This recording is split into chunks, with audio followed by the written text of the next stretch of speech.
आज के इस वीडियो लेक्चर में मैं लेकर आया हूं उत्तल दर्पण के लिए प्रतिबिंब की दूरी, वस्तु की दूरी और फोकस दूरी में संबंध। इसका प्रूफ जो है एकदम आसान तरीके से कराने वाला हूं।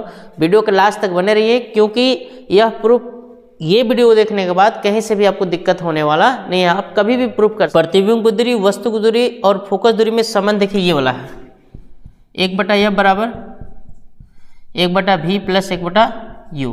इस सूत्र को हम लोग प्रूफ करने वाले हैं, ठीक ना। तो इसके लिए देखिए ध्यान से, एक उत्तल दर्पण M1 M2 लिए हैं।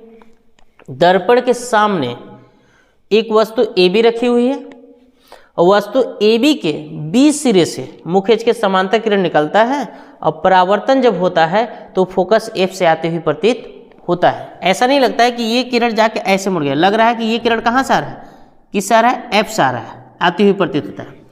और एक किरण वक्रता केंद्र की ओर चलता है और जब परावर्तन होता है तो परावर्तन बाद उसी मार्ग से वापस लौटता है जिस मार्ग से वह आया था। तो ये कहाँ से लौटता हुआ नजर आता है, C से। कहाँ से, C से।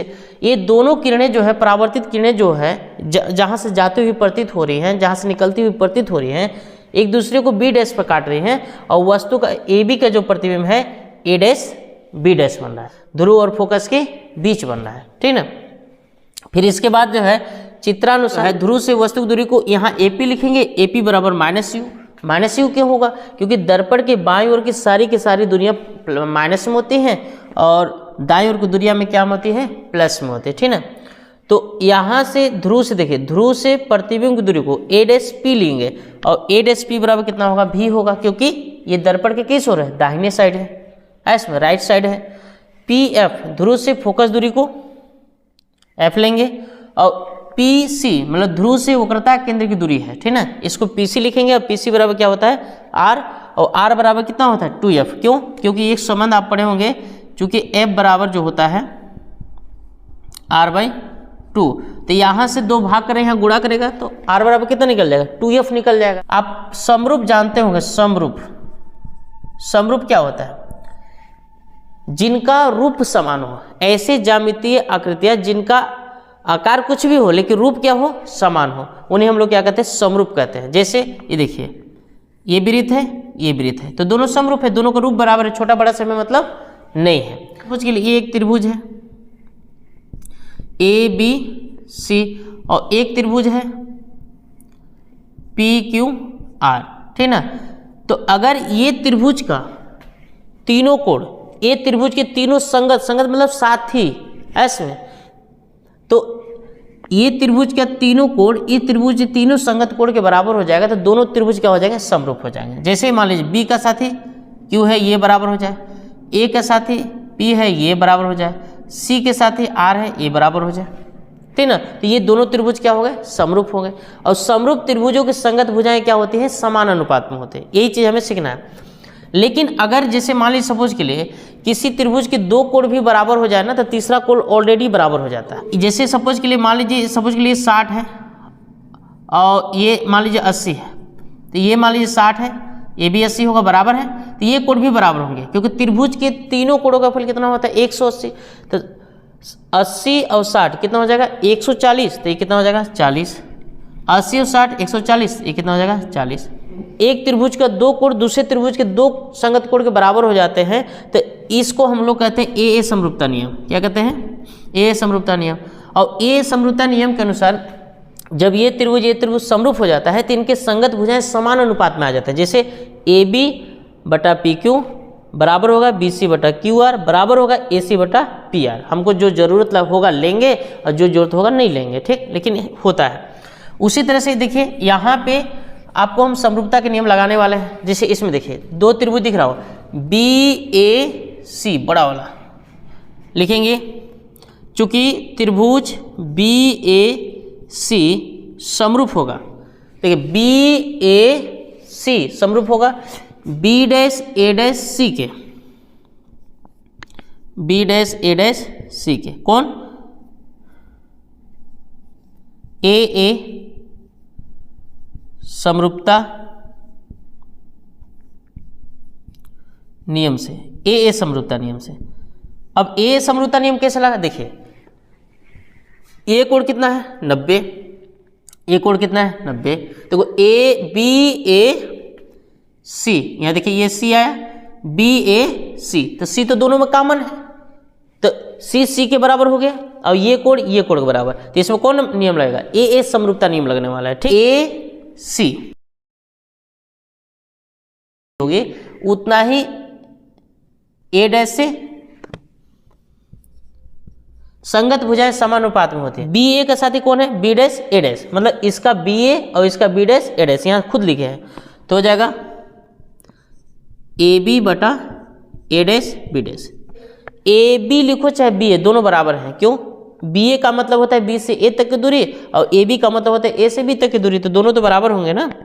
तो इस तरह से आप इसको लिख सकते हैं, ए बी और एम एन बराबर होंगे, क्यों, क्योंकि बी एम ए पी के क्या है, समांतर है, और समांतर रेखाओं के बीच की लंबवत दूरी हमेशा बराबर होती है। ठीक ना, ए भी लंबवत दूरी है, ए भी लंबवत दूरी, तो ए बी की जगह पर एम एन लिख देंगे तो हो जाएगा एम एन बटा ए डैश बी डैश बराबर हो जाएगा ए सी बटा ए डैश सी। इसको समीकरण फर्स्ट बना दीजिए। चूंकि अगर लिखना चाहते हो कारण लिख सकते हैं, मतलब जो है बी एम पैरेलल मतलब समांतर है किसका, ए एन का लिख सकते हैं, समांतर है इसलिए ऐसा कहानी हुआ है। अब देखिए ध्यान से, इसी प्रकार एक त्रिभुज और दिख रहा होगा एम एन एफ, इसी प्रकार जैसे इसमें हुआ है, इसी प्रकार त्रिभुज देखो एम एन एफ। अगर दिक्कत लग रहा है तो इसको मिटा दीजिए, साफ साफ आपको त्रिभुज दिखेगा इसमें। देखिए यहाँ देखिए ये त्रिभुज M N F B dash A dash F. इसी प्रकार त्रिभुज एम एन एफ समरूप होगा त्रिभुज B dash A dash F, B dash A dash F, वही ले जाएगा। तब क्यों, वही नियम लगेगा। देखिए ये 90 ये 90 और एफ दोनों में कॉमन है, ठीक ना। तब समरूप त्रिभुजों के संगत भुजाएं क्या होती है, समान अनुपात में। तो एम एन का साथी कौन दिख रहा है, एम एन का साथी इसमें कौन दिख रहा है, बी डैश ए ले लीजिए चाहे ए डैश बी डैश ले लीजिए बराबर। देखिए एन एफ मतलब एन से एफ की दूरी और ए से ए डैश एफ, ये संगत है, ए डैश एफ हो जाएगा। अब इसको समीकरण 2 बना दीजिए। अब समीकरण 1 व 2 से, अब समीकरण 1 2 से चलेंगे तो देखिए इसका LHS और इसका LHS बराबर है, इसलिए RHS भी क्या होंगे, बराबर होंगे। तो इसका RHS कितना है, AC बटा ए डैश सी बराबर, इसका RHS कितना है, NF बटा ए डैश एफ।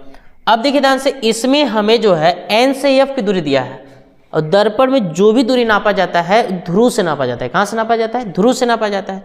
तो अगर जैसे दर्पण का द्वारक, जैसे मान लीजिए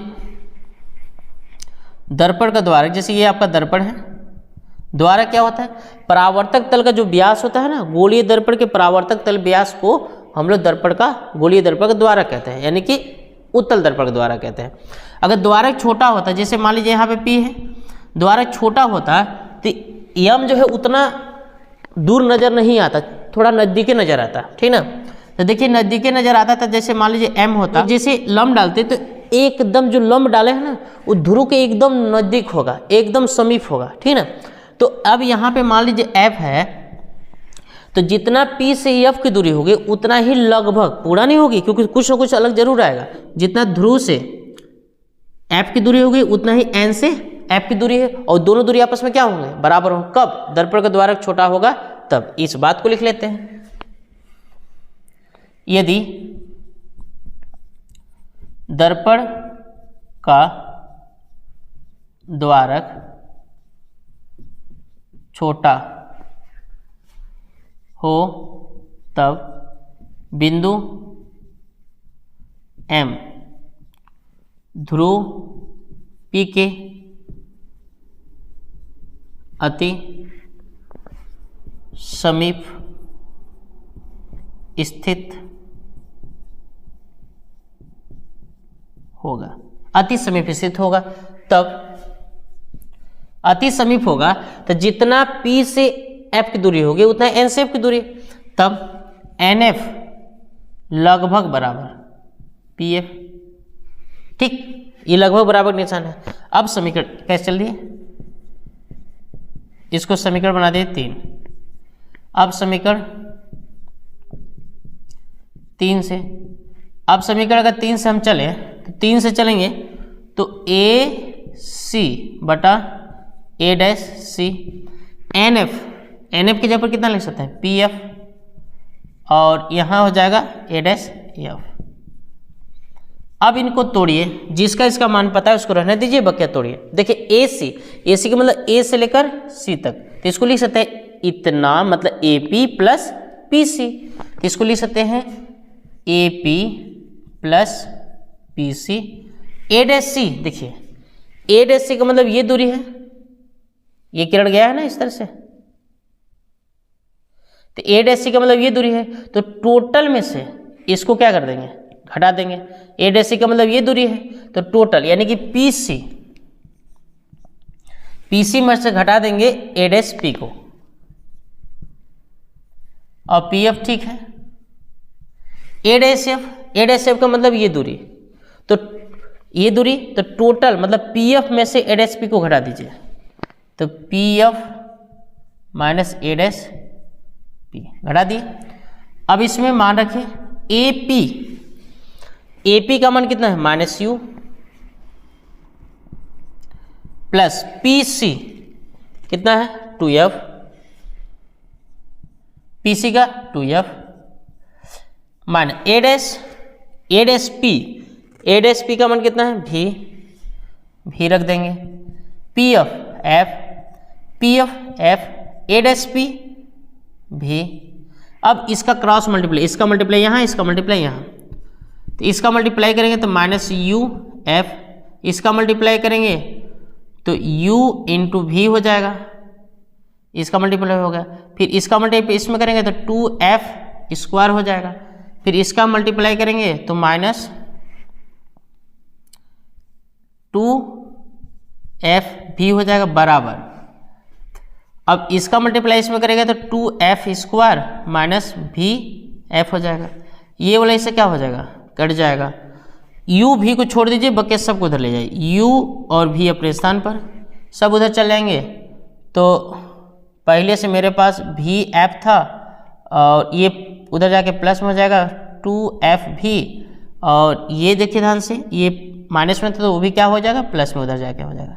ठीक, अब जो है घटा दीजिए UV, इसको नहीं होगा तो आगे लिख दीजिए UF, अब इसको घटाइएगा तो F, ये अच्छा यहाँ पे ना, चलिए दोनों तो बराबर है, FV लिख दीजिए इसको, FV ऐसे सही रहेगा, क्योंकि यहाँ भी F, अच्छा यहाँ पे भी FV लिख दीजिए। ठीक, घटा दीजिएगा तो हो जाएगा FV। अब जो है, अब दोनों पक्षों में UVF से भाग करने पर, UVF से भाग कर दे, दोनों पक्षों में भाग कर दीजिए। तो दोनों पक्षों में भाग करेंगे बच्चे, तो ये देखिए ध्यान से हो जाएगा UV बटा UVF बराबर UF बटा UVF प्लस VF बटा UVF। यहाँ से कट जाएगा तो 1/F निकल जाएगा, और यहाँ से कटे F से F U से U तो 1/V निकल जाएगा, और यहाँ से कटेगा तो 1/ क्या बन जाएगा U। ये देखिए उत्तल दर्पण के लिए फोकस दूरी, प्रतिबिंब दूरी और वस्तु दूरी में क्या निकल गई, संबंध निकल गए। ठीक, तो इस तरह से हम आशा करते हैं कि आपको समझ में आ गया होगा। वीडियो अगर समझ में आया होगा तो लाइक करें, कमेंट करें, जहाँ भी दिक्कत आया होगा, और अधिक से अधिक लोगों के पास क्या करें, शेयर करें।